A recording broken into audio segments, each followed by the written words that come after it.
쉐도잉의 정의에 대해서 다시 한번 짚고 넘어갈게요. 두 번째, 쉐도잉이 왜 효과가 있는지 여기에 대한 이 메커니즘을 우리가 한번 짚고 넘어갑시다. 니타 세뇨리타 데사니니다. 사실 오늘 이거를 하고 싶어서 영상을 켰는데 이제 영상을 꺼도 될 것 같습니다. 제 할 일은 다 했거든요. 하지만 세상에 하고 싶은 일만 할 수 있는 건 아니니까 오늘 제가 준비한 컨텐츠는 영어입니다. 쉐도잉에 대한 걸 다시 한번 다룰 텐데요. 제가 지난 영상에서 다뤘던 거 기억나십니까? 미드 쉐도잉은 여러분의 영어 실력 향상에 큰 도움이 되지 않을 확률이 높다 라고 말씀드렸죠. 거의 30여 편이 넘는 논문들을 살펴봤는데 그 논문들에 따르면 이 쉐도잉이라는 학습 테크닉 자체는 여러분의 발음, 문장 습득력, 듣기, 이해력 이런 언어 능력 향상에 어느 정도는 긍정적인 기여를 하는 것으로 나타난다 라는 것이 일관적인 연구 결과였습니다. 다만 이 미국 드라마를 통해서 쉐도잉을 하는 거는 대다수 한국에 거주하고 있는 학습자들에게 그다지 도움이 되지 않을 확률이 높다라고 말씀드렸어요. 발화 속도가 매우 빠르고 발음도 어렵고 어휘도 어렵고 하지만 거기에 추가적으로 이 문화적 컨텍스트에 대한 이해가 반드시 수반되어야 이걸 이해할 수가 있기 때문에 미드를 통해서 쉐도잉을 했을 때 여러분이 얻을 수 있는 학습 성과, 결과는 그다지 높지 않을 것이다 라고 얘기를 했었습니다. 그렇다면 우리는 이 쉐도잉을 언제 사용해야 될까요? 그래서 저는 생각했던 게 토익 리스닝 컴프리헨션에 이 쉐도잉 기법을 적용을 하면 여러분의 삶에 도움이 될 수 있지 않을까 이런 생각을 해봤습니다. 그래서 오늘은 여러분의 리스닝 컴프리헨션 점수를 높이기 위한 방법으로서 이 토익 쉐도잉에 대해서 소개하는 시간을 가져볼까 합니다. 자, 그래서 오늘은 크게 쉐도잉의 정의에 대해서 다시 한번 짚고 넘어갈게요. 이 쉐도잉이 뭔지도 모르고 하시는 분들이 있는 것 같아요. 아직도 말이죠. 물론 쉐도잉의 정의는 굉장히 다양할 수 있지만 어쨌든 저는 논문을 통해서 쉐도잉의 정의를 다시 한번 말씀드리고요. 두 번째, 쉐도잉이 왜 효과가 있는지 여기에 대한 이 메커니즘을 우리가 한번 짚고 넘어갑시다. 이 메커니즘을 알아야 왜 쉐도잉을 해야 되는지 알 수 있고 또 이걸 어떻게 활용할 수 있는지에 대한 이해가 풍부해지겠죠. 그리고 마지막으로 쉐도잉을 실질적으로 실천하는데 유의해야 될 사항들 이런 것들을 중심으로 저는 기본적으로 모든 접근을 과학적으로 해보려고 해요. 그냥 단순히 그냥 내 경험상 그렇다, 좋더라, 안 좋더라 뭐 이런 것보다는 연구자들의 연구 결과들을 최대한 존중하면서 하지만 그것만으로는 커버되지 않는 영역들에 대해서는 제 개인적인 경험까지 말씀드리도록 하겠습니다. 가장 중요한 거 잊지 마셔야 하는 것은 이 영어 공부에 대해서는 개인차가 너무 크기 때문에 여러분들 스스로 파악을 하셔야 되고 여러분들 스스로 다양한 기법들을 여러분들 스스로 실험을 해보셔야 돼요. 여러분들 스스로가 피실험자가 돼서 실험을 막 해보셔야 됩니다. 그랬을 때 여러분에게 최적의 학습 방법, 테크닉을 찾을 수 있을 거니까요. 그 점 반드시 염두에 두시고 들으셨으면 좋겠습니다. 쉐도잉이란 무엇인가? 쉐도잉의 정의에 대해서 짚고 넘어갈게요. 이것 때문에 지금 발음이 잘 안 되는 것 같은데 쉐도잉이란 들리는 영어 음성을 곧바로 따라 말하는 방법을 말합니다. 즉 들리는 속도와 거의 같은 속도로 그림자처럼 연이어서 여러 번 반복해서 따라 말함으로써 말하는 사람의 심리적 요소, 기분, 발음, 속도, 억양, 리듬, 강세, 감정 등을 가능한 한 정확히 재현하는 것이다. 그리고 지난 영상에서도 말씀드리긴 했지만 이 쉐도잉은 크게 텍스트 프레젠티드 쉐도잉과 블라인드 쉐도잉이 있다고 말씀드렸죠. 텍스트 프레젠티드 쉐도잉이라는 것은 듣기 지문이 주어지는 것이고 블라인드 쉐도잉은 지문이 없는 것입니다. 근데 요즘에 우리 지문 없이 쉐도잉 하시는 분 뭐 거의 없는 것 같아요. 우리 토익 쉐도잉 할 때도 굉장히 중요한 건 이 해설서, 이 스크립트를 정확히 숙지한 상태에서 쉐도잉 하는 거 굉장히 중요합니다. 따라서 오늘 우리가 알아볼 거는 텍스트 프레젠티드 쉐도잉이라는 거. 쉐도잉과 구별이 돼야 되는 개념이 있는데 그거는 listen and repeat 방식이에요. listen and repeat 방식은 듣고 따라하는 거예요. 그러니까 굳이 이 발화자와 동일한 속도로 발화할 필요가 전혀 없는 거죠. 그냥 내가 듣고 내가 원하는 때에 따라 말하는 겁니다.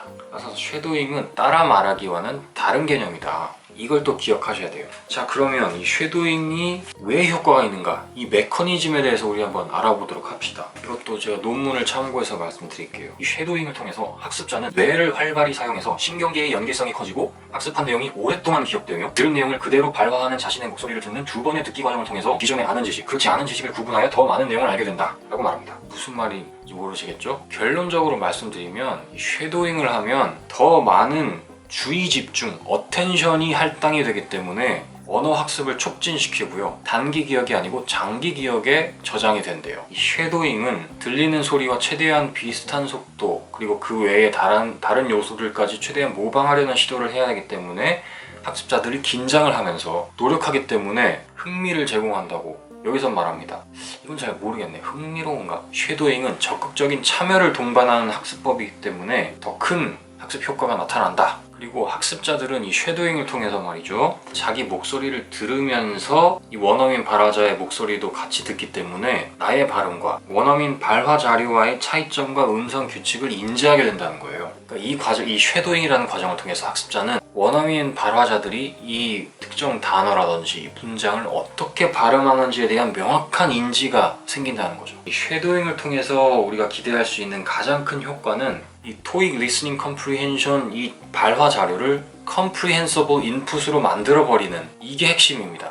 따라서 여러분들은 쉐도잉을 하실 때 너무 빡빡하게, 너무 완벽하게 이 발화자의 발음 속도를 따라하려고 너무 많은 시간을 투자하지는 마세요. 쉐도잉을 하라고 제가 추천을 드리는 건 여러분의 듣기, 이해 능력을 촉진하기 위함인 건데요. 근데 이게 주객이 전도돼서 이미 나는 이 발화자의 말을 알아들을 수 있게 되었어요. 어떻게? 쉐도잉을 했든 아니면 사일런트 리딩을 했든 정확한 단어나 문장의 발음 방식을 내가 명확하게 인지를 했기 때문에 나는 이미 이 발화자의 스피킹을 명확하게 이해할 수 있게 되었어요. 그런데도 불구하고 그 문장을 내가 이 발화자와 똑같은 속도와 똑같은 발음으로 할 수 없기 때문에 계속 따라하는 건 전 그건 별로 바람직하지 않다고 생각합니다. 사실 듣기, 이해, 이건 뇌의 영역이고 이걸 직접 내가 발화하는 이거는 발성기관의 영역이란 말이에요. 그러니까 나의 뇌는 이미 먼저 이 발화자의 말을 이해할 수 있게 되었어요. 근데 나의 성대와 나의 입술, 턱, 혀는 아직 나의 뇌를 따라오지 못하게 된 거죠. 어떤 분이 이렇게 주장하시더라고요. 내가 원어민 화자와 동일한 방식으로, 동일한 속도와 발음, 인토네이션 다 따라서 발음할 수 있을 때 내가 이해할 수 있게 된다. 근데 저는 그게 진짜 어떤 과학적인 근거에 따라서 그걸 주장하시는지 잘 모르겠어요. 근데 저는 왜냐면 경험적으로, 그러니까 제가 들었을 때 이해할 수 있는 그런 문장들이 내가 발화할 수 있는, 내가 정확히 발음할 수 있는 영역보다 훨씬 커요. 정확한 발음을 어떻게 내야 되는지에 대해 내 뇌가 인지하고 있으면요, 내가 굳이 그걸 발음할 수 있느냐, 아예 발화 능력과는 별개로 들었을 때 이해할 수 있어요. 이 쉐도잉의 우리 작동 방식, 메커니즘에 대해서 우리 잠깐 살펴봤잖아요. 그리고 가장 중요한 거는 쉐도잉은 능동적인 참여를 요구하는 방식이기 때문에 학습자가 뇌를 활발히 사용하고, 그래서 신경계의 연계성이 커진다는 거예요. 그래서 이 과정을 통해서 학습한 내용이 오래 기억에 남는다, 이거거든요. 그래서 사실 저는 쉐도잉을 하는데 이 사일런트 리딩도 굉장히 좋은 방식이라고 생각해요. 내가 직접 말을 소리내서 말해보는 것도 뭐 좋은 방법인데, 그냥 속으로 중얼중얼거리면서, 들으면서 중얼중얼거리면서 내 뇌 속에 가상의 인물을 설정을 해보세요. 가상의 나를 만들어 보세요. 가상의 내가 영어로 말을 하는 겁니다. 나의 이 발성기관은 정말 제한적이에요. 나의 턱, 입술, 혀, 후두, 얘네들은 정말 제한적입니다. 나의 뇌가 원하는 대로 작동하지 않는 애들이에요. 얘는 좀 느려요. 많은 훈련이 필요합니다. 근데 나의 뇌는 달라요. 얘는 얘보다 더 빨라요. 어느 날 갑자기 영어로 꿈을 꾸더라고요. 그때 저는 정말 유창한 영어를 하고 있었습니다. 정말 신기할 정도로 유창했어요. 근데 꿈에서 깨고 해보려고 했는데 그만큼 안 되더라고요. 나의 뇌가 인지하는 영역은 나의 이 발성기관이 인지하고 실현할 수 있는 영역보다 훨씬 더 크답니다. 이게 무슨 쉐도잉을 통해서 여러분이 화자의 말을 따라하게 된다고 자동적으로 갑자기 어느 날 갑자기 막 귀가 뻥 뚫리면서 이 화자가 말하는 모든 말이 다 들리고, 이거 아니거든요. 그게 메커니즘이 아닙니다. 쉐도잉을 하실 때에는 중요한 건 여러분의 마음가짐이에요. 적극적으로 참여해야겠다. 수동적으로 그냥 듣고 따라하는 게 아니고 최대한 이 화자의 말을 최대한 비슷하게 인토네이션과 발음을 따라해 보려는 시도, 그리고 적극적인 자세, 그리고 그 과정을 통해서 여러분의 발음과 이 화자의 발음이 어떻게 다른지를 인지를 하면서, 그 과정을 통해서 원어민들은, 더 정확히 말하자면 이 TOEIC Listening Comprehension의 성우들은 어떻게 발음하는지, 이걸 여러분의 뇌가 인지하게 하는 게 중요한 겁니다. 여러분의 이 발성 기관들이 인지할 필요는 없어요. 이 토익 시험의 한정에서 말씀드리면 말이죠, 쉐도잉을 하시다가 화자의 발음, 속도 못 따라하겠다 하면서 좌절하시면 절대 안 됩니다. 하실 필요도 없고요. 자, 그러면은 간단하게 유의사항 말씀드리면요, 우리가 좋아하는 크라신 박사가 이렇게 얘기했어요. 학습자의 정서적 여과 장치가 높아지면 언어 처리에 어려움이 발생하는데 쉐도잉을 통한 따라 말하기는 학습자의 즉흥적인 목표 발화에 대한 정서적인 부담을 낮추면서 문장 단위에 의미 있는 발화를 가능하게 한다. 무슨 말인지 모르겠죠. 쉽게 말하면 여러분의 멘탈 관리가 진짜 중요하다는 겁니다. 멘탈이 이 영어 학습에 영향을 미친다고 얘기를 하고 있어요. 흥미, 자신감, 이게 높을수록 영어 학습을, 언어 학습을 더 빠르게 효과적으로 할 수 있다라고 얘기를 하거든요. 스트레스는 물론 받으시겠지만 그래도 최대한 긍정적이고 즐거운 마음으로 하시는 게 중요할 것 같아요. 자, 쉐도잉 기법을 토익 리스닝 컴프리hension에 접목했을 때 우리가 얻을 수 있는 효과에 대해서 얘기를 해봤습니다. 우리가 이 쉐도잉의 메커니즘을 정확하게 기억을 하고요, 내가 입 밖으로 소리 내어서 따라하는 것도 중요하지만 그보다 더 중요한 건 나의 뇌가 정확한 발음을 인지하게 하는 것, 이게 더 중요합니다. 그리고 마지막으로 정말 강조드리고 싶은 건 스크립트 열심히 보세요. 안 들리는 게 단순히 발음이 안 들리는 경우도 있긴 있어요. 근데 어떤 문장 표현들을 모르면 안 들리는 건 당연하거든요. 따라서 내가 아는 만큼 들리게 되어 있습니다. 그러니까 여러분들 스크립트를 열심히 보셔야 돼요. 단순히 텍스트로만 아는 게 아니고 많이 들음으로써 아는 게 더 중요한 거 기억하시고요. Señorita bonita, te deseo niñita. 다음 영상에서 만나요.